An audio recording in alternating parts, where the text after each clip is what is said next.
শীতের রাতে বাঁশবাগানের বিয়েবাড়ি। বাঁকুড়ার এক ছোট্ট গ্রাম কুসুমপুর। সেই গ্রামেরই ছেলে অনিমেষ। পড়াশোনা শেষ করে ভাগ্যের অন্বেষণে সে পাড়ি দিয়েছিল কলকাতা শহরে।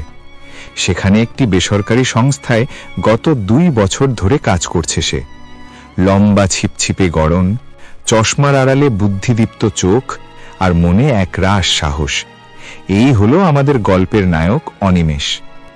কলকাতার যান্ত্রিক জীবনে সে অভ্যস্ত হয়ে পড়লেও তার মন পড়ে থাকত গ্রামের মাটির গন্ধে। তাই বড়দিনের ছুটিতে সে সিদ্ধান্ত নিল বাড়ি ফিরবে। মা আর ছোট বোনের জন্য শহর থেকে অনেক উপহারও কিনল সে। কিন্তু যাত্রাপথে ট্রেনের দেরি আর ঝামেলার কারণে যখন সে তার গন্তব্যের স্টেশনে পৌঁছল, তখন ঘড়িতে রাত প্রায় 11:30। স্টেশনে নেমে দেখল ঘন কুয়াশা চারিদিক গিলে ফেলেছে। সেই কুয়াশার চাদর ভেদ করে দূরের জোনাকিগুলোর মিটমিটানি ছাড়া আর কিছুই দেখা যাচ্ছিল না। অনিমেষ স্টেশনের বাইরে এসে দেখল একটাও বাস বা ভ্যান নেই। কনকনে ঠান্ডায় হাত পা জমে যাওয়ার দশা। আশেপাশে 2-1 মানুষকে ঘোরাফেরা করতে দেখে সে এগিয়ে গেল। তাদের মুখগুলো কুয়াশায় অস্পষ্ট, কিন্তু তাদের উপস্থিতি যেন একটা চাপা নিস্তব্ধতা বহন করছিল। অনিমেষ ভাবল এই রাতটা স্টেশনে কাটানোই ভালো, কিন্তু বাড়ির কথা ভেবে তার মন চঞ্চল হয়ে উঠল। সে জানত না এই শীতের রাত তার জীবনের সবচেয়ে ভয়ঙ্কর অভিজ্ঞতার সাক্ষী হতে চলেছে। অনিমেষ স্টেশনের বাইরে এক বয়স্ক লোককে চাদর মুনি দিয়ে বসে থাকতে দেখল। আগুনের কুণ্ডলি জ্বালিয়ে সে হাত সেঁকছিল। অনিমেষ তার কাছে গিয়ে জিজ্ঞেস করল, কাকা, গ্রামের দিকে যাওয়ার কোনো গাড়ি কি পাওয়া যাবে? লোকটা মুখ না তুলেই খসখসে গলায় বলল, না বাবা, এই রাতে এদিকে আর গাড়ি পাবে না। তবে যদি সাহস থাকে তবে 4 কিলোমিটার পথ হেঁটে বড় রাস্তার মোড়ে যাও। সেখান থেকে যদি কপাল ভালো থাকে তবে কোনো ট্যাক্সি বা গাড়ি পেলেও পেতে পারো। অনিমেষ একটু ইতস্তত করে বলল, 4 কিলোমিটার তো অনেকটা পথ, আর এই কুয়াশা? লোকটা এবার তার দিকে অদ্ভুত দৃষ্টিতে চেয়ে বলল, বিপদের ভয় করলে পথ চলা যায় না বাপু। যদি যেতেই হয় তবে পা বাড়াও। অনিমেষ ব্যাগটা কাঁধে নিয়ে হাঁটতে শুরু করল। কিছু দূর যাওয়ার পর সে দেখল রাস্তার দুপাশে ঘন বাঁশ বাগান। বাতাসের তোড়ে বাঁশের কঞ্চিগুলো একে অপরের গায়ে লেগে ক্যাচ ক্যাচ শব্দ করছে, যা শুনলে মনে হয় কেউ যেন দাঁত কিড়মিড় করছে। হঠাৎ অনিমেষের মনে হলো তার পেছনে কেউ হাঁটছে। সে থমকে দাঁড়ালো। পেছনে তাকিয়ে দেখল শুধু অন্ধকার আর কুয়াশা। ভয়কে জয় করে সে আবার হাঁটতে শুরু করলো। কিন্তু যত ভেতরে যাচ্ছে কুয়াশা তত ঘন হচ্ছে। হঠাৎ সে কানে পেল সানাইয়ের সুর। এই মাঝরাতে এই জনহীন বাঁশবাগানে সানাই বাজছে কেন? অনিমেষ অবাক হয়ে শব্দের উৎস খুঁজতে লাগল। সামান্য দূরেই সে দেখল এক অভাবনীয় দৃশ্য। ঘন বাঁশ বাগানের মাঝখানে এক বিশাল শামিয়ানা খাটানো হয়েছে। লাল নীল টুনি বাল্বের আলোয় ঝলমল করছে চারিদিক। বিয়েবাড়ির সাজসজ্জা দেখে মনে হচ্ছে কোনো জমিদারের বাড়ি। গেটে এক ভদ্রলোক দাঁড়িয়েছিলেন, পরনে ধুতি আর সিল্কের পাঞ্জাবি। অনিমেষকে দেখেই তিনি হেসে এগিয়ে এলেন। তিনি বললেন, আরে এসো এসো বাবা, তুমি কলকাতা থেকে আসছো বুঝি? অনিমেষ অবাক হয়ে বলল, হ্যাঁ, কিন্তু আপনি জানলেন কি করে? ভদ্রলোক হেসে বললেন, তোমার হাবে ভাবেই বোঝা যায়। আজকের এই শুভ দিনে তুমি অতিথি হয়ে এসেছো, না খেয়ে যেও না। অনিমেষের পেটে তখন খিদের জ্বালা। সে ভাবল হয়তো গ্রামের কোনো বিত্তবান মানুষের বিয়ে। সে ভেতরে প্রবেশ করল। ভেতরে গিয়ে সে দেখল সারি সারি টেবিল পাতা, রূপোর থালায় খাবার পরিবেশন করা হচ্ছে। কিন্তু অদ্ভুত ব্যাপার হলো, এত লোক অথচ কোনো শোরগোল নেই। সবাই খুব ধীর স্থিরভাবে খাচ্ছে। পরিবেশটা কেমন জানি ভারী। অনিমেষ এক কোণে বসতেই এক পরিচারক এসে থালা সাজিয়ে দিল। খাবারের সুগন্ধে তার মন ভরে গেল ঠিকই, কিন্তু আশেপাশে তাকাতেই তার নজরে পড়ল কিছু অস্বাভাবিকতা। পাশের টেবিলে বসা এক ব্যক্তির কানটা অস্বাভাবিক লম্বা আর ঝুলে আছে। আরেকজনের চোখের মনি নেই, শুধু সাদা অংশটা দেখা যাচ্ছে। অনিমেষের মেরুদণ্ড দিয়ে এক হিমশীতল স্রোত বয়ে গেল। সে থমকে গেল যখন দেখল একজন লোক তার হাতের কবজিটা খুলে নিয়ে অন্য হাত দিয়ে খাবার খাচ্ছে। অনিমেষের চিৎকার করে উঠতে ইচ্ছে করল, কিন্তু গলা দিয়ে শব্দ বেরোল না। সে বুঝতে পারল এটা মানুষের বিয়ে নয়, এটা ভূতেদের বিয়ে। সে উঠে পালানোর চেষ্টা করতেই সেই ধুতি পরা ভদ্রলোকটি তার কাঁধে হাত রাখলেন। তার হাতটা বরফের মতো ঠান্ডা।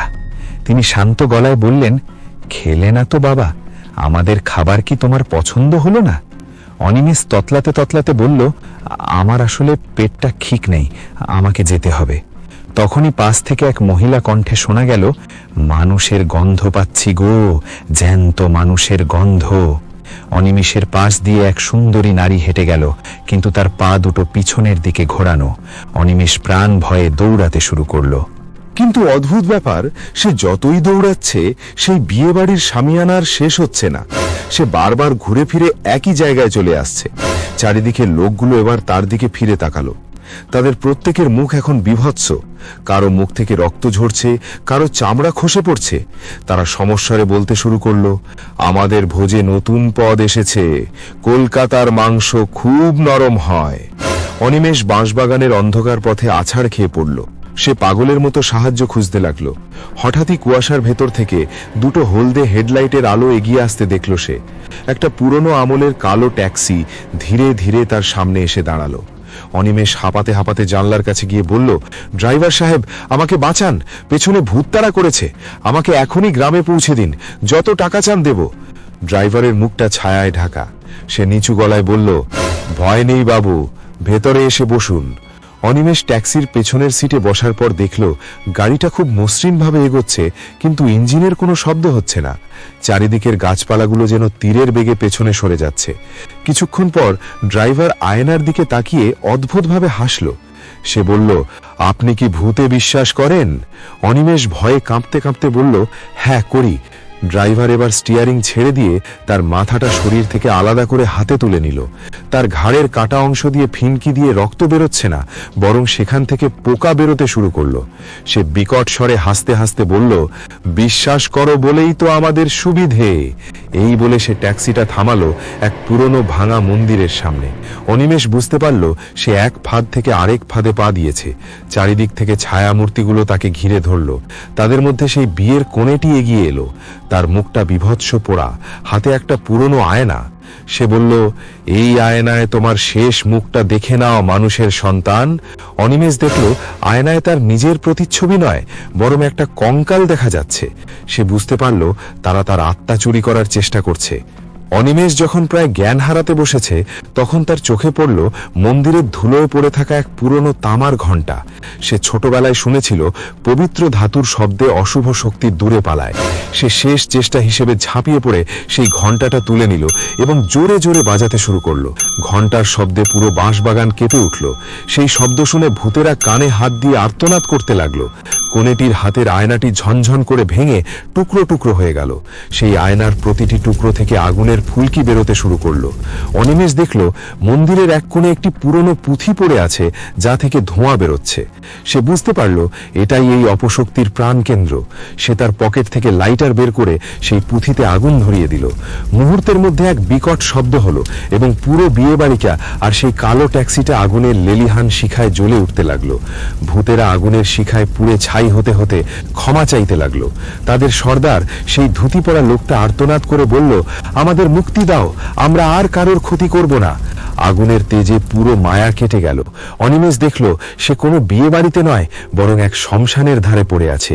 চারিদিকের কুয়াশা সরে গিয়ে ভোরের আলো ফুটতে শুরু করেছে। ভোরের নরম আলোয় অনিমেষের জ্ঞান ফিরল।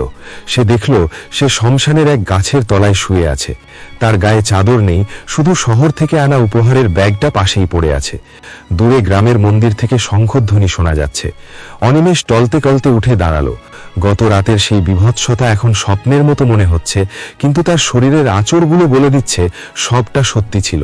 সে গ্রামের রাস্তায় উঠে এলো এবং কিছু দূর যেতেই দেখল গ্রামের কিছু চেনা মুখ কাজ করতে বেরিয়েছে। তাকে দেখে তারা অবাক হয়ে এগিয়ে এলো। অনিমেষ তাদের সবটা খুলে বলল। গ্রামের বয়স্করা মাথা নেড়ে বলল, ওটা ওই বাঁশবাগানের পুরনো অভিশাপ, অনেকেই ওখানে গিয়ে আর ফেরেনি। তুমি যে প্রাণে বেঁচে ফিরেছ, এটাই বিরাট ব্যাপার। অনিমেষ বাড়িতে পৌঁছে মাকে জড়িয়ে ধরল। সে বুঝতে পারল জীবনের চেয়ে মূল্যবান আর কিছু নেই। সেই দিনের পর থেকে অনিমেষ আর কখনো রাতে একা পথ চলেনি। তবে আজও যখন শীতের রাতে বাঁশবাগানে বাতাসের শব্দ হয়, অনিমেষের কানে যেন সেই সানাইয়ের সুর ভেসে আসে। কি গো বন্ধুরা, তোমরা কি আমাদের চ্যানেলটি সাবস্ক্রাইব করেছো? তোমরা যদি ভূতের কবলে পড়তে না চাও তাহলে এখনই আমাদের চ্যানেলটি সাবস্ক্রাইব করে দাও। তোমরা কারা কারা ভূতে বিশ্বাস করো এবং কারা করো না আমাদের কমেন্ট করে জানাও। শীতের রাতে বাঁশবাগানের বিয়েবাড়ি। বাঁকুড়ার এক ছোট্ট গ্রাম কুসুমপুর। সেই গ্রামেরই ছেলে অনিমেষ। পড়াশোনা শেষ করে ভাগ্যের অন্বেষণে সে পাড়ি দিয়েছিল কলকাতা শহরে। সেখানে একটি বেসরকারি সংস্থায় গত 2 বছর ধরে কাজ করছে সে। লম্বা ছিপছিপে গড়ন, চশমার আড়ালে বুদ্ধিদীপ্ত চোখ আর মনে একরাশ সাহস। এই হলো আমাদের গল্পের নায়ক অনিমেষ। কলকাতার যান্ত্রিক জীবনে সে অভ্যস্ত হয়ে পড়লেও তার মন পড়ে থাকত গ্রামের মাটির গন্ধে। তাই বড়দিনের ছুটিতে সে সিদ্ধান্ত নিল বাড়ি ফিরবে। মা আর ছোট বোনের জন্য শহর থেকে অনেক উপহারও কিনল সে। কিন্তু যাত্রাপথে ট্রেনের দেরি আর ঝামেলার কারণে যখন সে তার গন্তব্যের স্টেশনে পৌঁছল, তখন ঘড়িতে রাত প্রায় 11:30। স্টেশনে নেমে দেখল ঘন কুয়াশা চারিদিক গিলে ফেলেছে। সেই কুয়াশার চাদর ভেদ করে দূরের জোনাকিগুলোর মিটমিটানি ছাড়া আর কিছুই দেখা যাচ্ছিল না। অনিমেষ স্টেশনের বাইরে এসে দেখল একটাও বাস বা ভ্যান নেই। কনকনে ঠান্ডায় হাত পা জমে যাওয়ার দশা। আশেপাশে 2-1 মানুষকে ঘোরাফেরা করতে দেখে সে এগিয়ে গেল। তাদের মুখগুলো কুয়াশায় অস্পষ্ট, কিন্তু তাদের উপস্থিতি যেন একটা চাপা নিস্তব্ধতা বহন করছিল। অনিমেষ ভাবল এই রাতটা স্টেশনে কাটানোই ভালো, কিন্তু বাড়ির কথা ভেবে তার মন চঞ্চল হয়ে উঠল। সে জানত না এই শীতের রাত তার জীবনের সবচেয়ে ভয়ঙ্কর অভিজ্ঞতার সাক্ষী হতে চলেছে। অনিমেষ স্টেশনের বাইরে এক বয়স্ক লোককে চাদর মুনি দিয়ে বসে থাকতে দেখল। আগুনের কুণ্ডলি জ্বালিয়ে সে হাত সেঁকছিল।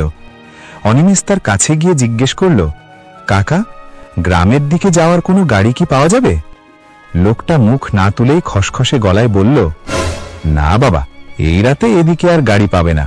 তবে যদি সাহস থাকে তবে 4 কিলোমিটার পথ হেঁটে বড় রাস্তার মোড়ে যাও।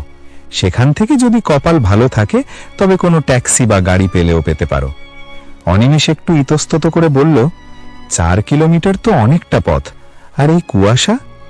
লোকটা এবার তার দিকে অদ্ভুত দৃষ্টিতে চেয়ে বলল, বিপদের ভয় করলে পথ চলা যায় না বাপু। যদি যেতেই হয় তবে পা বাড়াও। অনিমেষ ব্যাগটা কাঁধে নিয়ে হাঁটতে শুরু করল। কিছু দূর যাওয়ার পর সে দেখল রাস্তার দুপাশে ঘন বাঁশবাগান।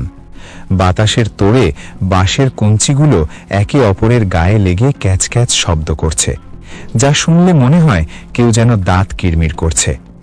হঠাৎ অনিমেষের মনে হলো তার পেছনে কেউ হাঁটছে। সে থমকে দাঁড়ালো। পেছনে তাকিয়ে দেখল শুধু অন্ধকার আর কুয়াশা। ভয়কে জয় করে সে আবার হাঁটতে শুরু করলো, কিন্তু যত ভেতরে যাচ্ছে কুয়াশা তত ঘন হচ্ছে। হঠাৎ সে কানে পেল সানাইয়ের সুর। এই মাঝরাতে এই জনহীন বাঁশবাগানে সানাই বাজছে কেন? অনিমেষ অবাক হয়ে শব্দের উৎস খুঁজতে লাগল। সামান্য দূরেই সে দেখল এক অভাবনীয় দৃশ্য। ঘন বাঁশবাগানের মাঝখানে এক বিশাল শামিয়ানা খাটানো হয়েছে। লাল নীল টুনি বাল্বের আলোয় ঝলমল করছে চারিদিক। বিয়েবাড়ির সাজসজ্জা দেখে মনে হচ্ছে কোনো জমিদারের বাড়ি। গেটে এক ভদ্রলোক দাঁড়িয়েছিলেন, পরনে ধুতি আর সিল্কের পাঞ্জাবি। অনিমেষকে দেখেই তিনি হেসে এগিয়ে এলেন। তিনি বললেন, আরে এসো এসো বাবা, তুমি কলকাতা থেকে আসছো বুঝি? অনিমেষ অবাক হয়ে বলল, হ্যাঁ, কিন্তু আপনি জানলেন কি করে? ভদ্রলোক হেসে বললেন, তোমার হাবে ভাবেই বোঝা যায়। আজকের এই শুভ দিনে তুমি অতিথি হয়ে এসেছো, না খেয়ে যেও না। অনিমেষের পেটে তখন খিদের জ্বালা। সে ভাবল হয়তো গ্রামের কোনো বিত্তবান মানুষের বিয়ে। সে ভেতরে প্রবেশ করল। ভেতরে গিয়ে সে দেখল সারি সারি টেবিল পাতা, রূপোর থালায় খাবার পরিবেশন করা হচ্ছে। কিন্তু অদ্ভুত ব্যাপার হলো এত লোক অথচ কোনো শোরগোল নেই। সবাই খুব ধীর স্থিরভাবে খাচ্ছে। পরিবেশটা কেমন জানি ভারী। অনিমেষ এক কোণে বসতেই এক পরিচারক এসে থালা সাজিয়ে দিল। খাবারের সুগন্ধে তার মন ভরে গেল ঠিকই, কিন্তু আশেপাশে তাকাতেই তার নজরে পড়ল কিছু অস্বাভাবিকতা। পাশের টেবিলে বসা এক ব্যক্তির কানটা অস্বাভাবিক লম্বা আর ঝুলে আছে। আরেকজনের চোখের মনি নেই, শুধু সাদা অংশটা দেখা যাচ্ছে। অনিমেষের মেরুদণ্ড দিয়ে এক হিমশীতল স্রোত বয়ে গেল। সে থমকে গেল যখন দেখল একজন লোক তার হাতের কবজিটা খুলে নিয়ে অন্য হাত দিয়ে খাবার খাচ্ছে। অনিমেষের চিৎকার করে উঠতে ইচ্ছে করল, কিন্তু গলা দিয়ে শব্দ বেরোল না। সে বুঝতে পারল এটা মানুষের বিয়ে নয়, এটা ভূতেদের বিয়ে। সে উঠে পালানোর চেষ্টা করতেই সেই ধুতি পরা ভদ্রলোকটি তার কাঁধে হাত রাখলেন। তার হাতটা বরফের মতো ঠান্ডা। তিনি শান্ত গলায় বললেন, খেলে না তো বাবা, আমাদের খাবার কি তোমার পছন্দ হলো না? অনিমেষ ততলাতে ততলাতে বলল, আমার আসলে পেটটা ঠিক নেই, আমাকে যেতে হবে। তখনই পাশ থেকে এক মহিলা কণ্ঠে শোনা গেল, মানুষের গন্ধ পাচ্ছি গো, জ্যান্ত মানুষের গন্ধ। অনিমেষের পাশ দিয়ে এক সুন্দরী নারী হেঁটে গেল, কিন্তু তার পা দুটো পিছনের দিকে ঘোরানো। অনিমেষ প্রাণ ভয়ে দৌড়াতে শুরু করল। কিন্তু অদ্ভুত ব্যাপার, সে যতই দৌড়াচ্ছে সেই বিয়ে বাড়ির শামিয়ানার শেষ হচ্ছে না। সে বারবার ঘুরে ফিরে একই জায়গায় চলে আসছে। চারিদিকে লোকগুলো এবার তার দিকে ফিরে তাকালো। তাদের প্রত্যেকের মুখ এখন বিভৎস। কারো মুখ থেকে রক্ত ঝরছে, কারো চামড়া খসে পড়ছে। তারা সমস্যারে বলতে শুরু করলো, আমাদের ভোজে নতুন পদ এসেছে, কলকাতার মাংস খুব নরম হয়। অনিমেষ বাঁশবাগানের অন্ধকার পথে আছাড় খেয়ে পড়ল। সে পাগলের মতো সাহায্য খুঁজতে লাগলো। হঠাৎই কুয়াশার ভেতর থেকে দুটো হলদে হেডলাইটের আলো এগিয়ে আসতে দেখল সে। একটা পুরনো আমলের কালো ট্যাক্সি ধীরে ধীরে তার সামনে এসে দাঁড়ালো। অনিমেষ হাঁপাতে হাঁপাতে জানলার কাছে গিয়ে বলল, ড্রাইভার সাহেব, আমাকে বাঁচান, পেছনে ভূত তাড়া করেছে, আমাকে এখনই গ্রামে পৌঁছে দিন, যত টাকা চান দেব। ড্রাইভারের মুখটা ছায়ায় ঢাকা। সে নিচু গলায় বলল, ভয় নেই বাবু, ভেতরে এসে বসুন। অনিমেষ ট্যাক্সির পেছনের সিটে বসার পর দেখল গাড়িটা খুব মসৃণভাবে এগোচ্ছে, কিন্তু ইঞ্জিনের কোনো শব্দ হচ্ছে না। চারিদিকের গাছপালাগুলো যেন তীরের বেগে পেছনে সরে যাচ্ছে। কিছুক্ষণ পর ড্রাইভার আয়নার দিকে তাকিয়ে অদ্ভুতভাবে হাসল। সে বলল, আপনি কি ভূতে বিশ্বাস করেন? অনিমেষ ভয়ে কাঁপতে কাঁপতে বলল, হ্যাঁ করি। ড্রাইভার এবার স্টিয়ারিং ছেড়ে দিয়ে তার মাথাটা শরীর থেকে আলাদা করে হাতে তুলে নিল। তার ঘাড়ের কাটা অংশ দিয়ে ফিনকি দিয়ে রক্ত বেরোচ্ছে না, বরং সেখান থেকে পোকা বেরোতে শুরু করলো। সে বিকট স্বরে হাসতে হাসতে বলল, বিশ্বাস করো বলেই তো আমাদের সুবিধে। এই বলে সে ট্যাক্সিটা থামালো এক পুরনো ভাঙা মন্দিরের সামনে। অনিমেষ বুঝতে পারল সে এক ফাঁদ থেকে আরেক ফাঁদে পা দিয়েছে। চারিদিক থেকে ছায়া মূর্তিগুলো তাকে ঘিরে ধরল। তাদের মধ্যে সেই বিয়ের কোণেটি এগিয়ে এলো। তার মুখটা বিভৎস পোড়া, হাতে একটা পুরনো আয়না। সে বলল, এই আয়নায় তোমার শেষ মুখটা দেখে নাও মানুষের সন্তান। অনিমেষ দেখল আয়নায় তার নিজের প্রতিচ্ছবি নয়, বরং একটা কঙ্কাল দেখা যাচ্ছে। সে বুঝতে পারল তারা তার আত্মা চুরি করার চেষ্টা করছে। অনিমেষ যখন প্রায় জ্ঞান হারাতে বসেছে, তখন তার চোখে পড়ল মন্দিরের ধুলোয় পড়ে থাকা এক পুরনো তামার ঘণ্টা। সে ছোটবেলায় শুনেছিল পবিত্র ধাতুর শব্দে অশুভ শক্তি দূরে পালায়। সে শেষ চেষ্টা হিসেবে ঝাঁপিয়ে পড়ে সেই ঘণ্টাটা তুলে নিল এবং জোরে জোরে বাজাতে শুরু করল। ঘণ্টার শব্দে পুরো বাঁশবাগান কেঁপে উঠল। সেই শব্দ শুনে ভূতেরা কানে হাত দিয়ে আর্তনাদ করতে লাগলো। কোণেটির হাতের আয়নাটি ঝনঝন করে ভেঙে টুকরো টুকরো হয়ে গেল। সেই আয়নার প্রতিটি টুকরো থেকে আগুনের ফুলকি বেরোতে শুরু করলো। অনিমেষ দেখল মন্দিরের এক কোণে একটি পুরনো পুঁথি পড়ে আছে, যা থেকে ধোঁয়া বেরোচ্ছে। সে বুঝতে পারল এটাই এই অপশক্তির প্রাণকেন্দ্র। সে তার পকেট থেকে লাইটার বের করে সেই পুঁথিতে আগুন ধরিয়ে দিল। মুহূর্তের মধ্যে এক বিকট শব্দ হলো এবং পুরো বিয়ে বাড়িটা আর সেই কালো ট্যাক্সিটা আগুনের লেলিহান শিখায় জ্বলে উঠতে লাগলো। ভূতেরা আগুনের শিখায় পুড়ে ছাই হতে হতে ক্ষমা চাইতে লাগলো। তাদের সর্দার সেই ধুতি পরা লোকটা আর্তনাদ করে বলল, আমাদের মুক্তি দাও, আমরা আর কারোর ক্ষতি করব না। আগুনের তেজে পুরো মায়া কেটে গেল। অনিমেষ দেখল সে কোনো বিয়ে বাড়িতে নয়, বরং এক শ্মশানের ধারে পড়ে আছে। চারিদিকের কুয়াশা সরে গিয়ে ভোরের আলো ফুটতে শুরু করেছে। ভোরের নরম আলোয় অনিমেষের জ্ঞান ফিরল। সে দেখল সে শ্মশানের এক গাছের তলায় শুয়ে আছে। তার গায়ে চাদর নেই, শুধু শহর থেকে আনা উপহারের ব্যাগটা পাশেই পড়ে আছে। দূরে গ্রামের মন্দির থেকে শঙ্খধ্বনি শোনা যাচ্ছে। অনিমেষ টলতে টলতে উঠে দাঁড়ালো। গত রাতের সেই বিভৎসতা এখন স্বপ্নের মতো মনে হচ্ছে, কিন্তু তার শরীরের আঁচড়গুলো বলে দিচ্ছে সবটা সত্যি ছিল। সে গ্রামের রাস্তায় উঠে এলো এবং কিছু দূর যেতেই দেখল গ্রামের কিছু চেনা মুখ কাজ করতে বেরিয়েছে। তাকে দেখে তারা অবাক হয়ে এগিয়ে এলো। অনিমেষ তাদের সবটা খুলে বলল। গ্রামের বয়স্করা মাথা নেড়ে বলল, ওটা ওই বাঁশবাগানের পুরনো অভিশাপ, অনেকেই ওখানে গিয়ে আর ফেরেনি। তুমি যে প্রাণে বেঁচে ফিরেছ, এটাই বিরাট ব্যাপার। অনিমেষ বাড়িতে পৌঁছে মাকে জড়িয়ে ধরল। সে বুঝতে পারল জীবনের চেয়ে মূল্যবান আর কিছু নেই। সেই দিনের পর থেকে অনিমেষ আর কখনো রাতে একা পথ চলেনি। তবে আজও যখন শীতের রাতে বাঁশবাগানে বাতাসের শব্দ হয়, অনিমেষের কানে যেন সেই সানাইয়ের সুর ভেসে আসে। কি গো বন্ধুরা, তোমরা কি আমাদের চ্যানেলটি সাবস্ক্রাইব করেছো? তোমরা যদি ভূতের কবলে পড়তে না চাও, তাহলে এখনই আমাদের চ্যানেলটি সাবস্ক্রাইব করে দাও। তোমরা কারা কারা ভূতে বিশ্বাস করো এবং কারা করো না, আমাদের কমেন্ট করে জানাও।